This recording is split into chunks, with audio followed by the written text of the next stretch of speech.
تاسو په دې خیال راوتی وي چې موږ هلته ناست یو یو قسم دا نه وی چې یاره موږ به راځو او ما ته یو کس ټلیفون کړی چې موږ کوم ځای کې به کینو ما ورته ویل چې نن د خان تقریر به اورو انشاءالله واپسې به کوو چې خان کوم لایحه عمل راکړي هغه به کوو انشاءالله زما یقین دی چې تاسو هر قسمه قربانۍ ته راتلونکي ته هم تیار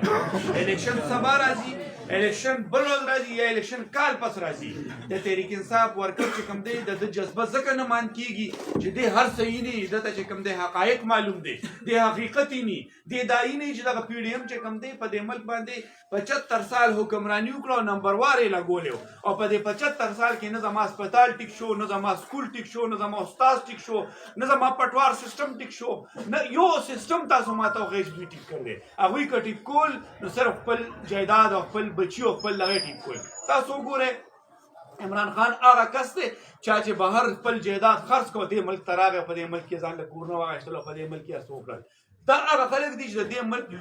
لوټ کوي دا خلک موته لوټ کوي او دا لوټ مار دولت وباسي او په انګلند او په سویټزرلند او په دې ملکونو کې چې کوم دی ځان له انویسټ کوي اوس چې کوم سړی بچی هلته اوسېږي د کوم سړي چې کوم دی علاج هلته کېږي سکول یې هلته کېږي جایداد یې هلته دی کاروبار یې هلته دی به زما ملک سره څه محبت وساتي زما ملک چې کوم دی دا زما ملک دی په دې کې پیدا یو په دې کې به چې کوم دی ښخېږي زما وروڼو زما یقین دی انشاءالله چې تاسو به چې کوم دی جذبه کټه کوئ نو که کله د خان کال راغی بیا به هم روچتېږو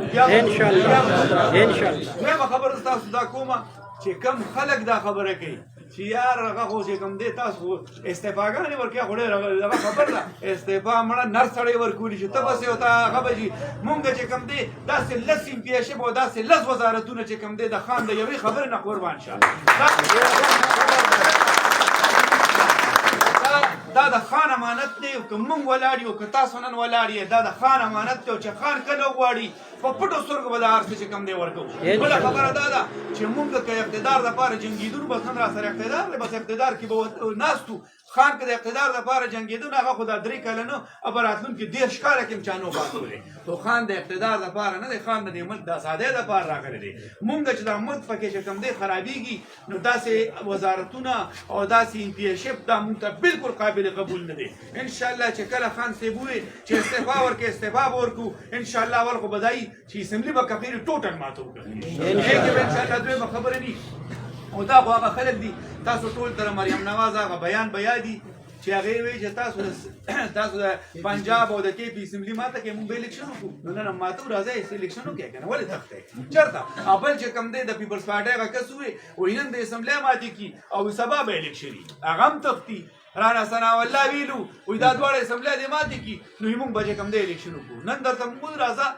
مونږ یې ماته وته الیکشن وکړه نن د تېښتې لاره ونه موني د هغې وجه دا ده زما وروڼو چې هغې ته پته ده چې که الیکشن هم وکړو که دا 2 نمبر اقتدار دی که په 3 نمبر طریقه راغلی او که په سازش راغلی هغې د ملک سوچ نشته چې ملک ډوبېږي معیشت ډوبېږي ملک دیوالیه کېږي دا خیال ورسره نشته د هغې خپل اقتدار سره خیال دی چې د هغې اقتدار قایم وي خو انشاءالله دا اقتدار به په هر صورت کې الو د دې ایوانونه به روباسو انشاءالله دا اقتدار چې کوم دی د الله تعالی حاکمیت دی او د هغې نه بعد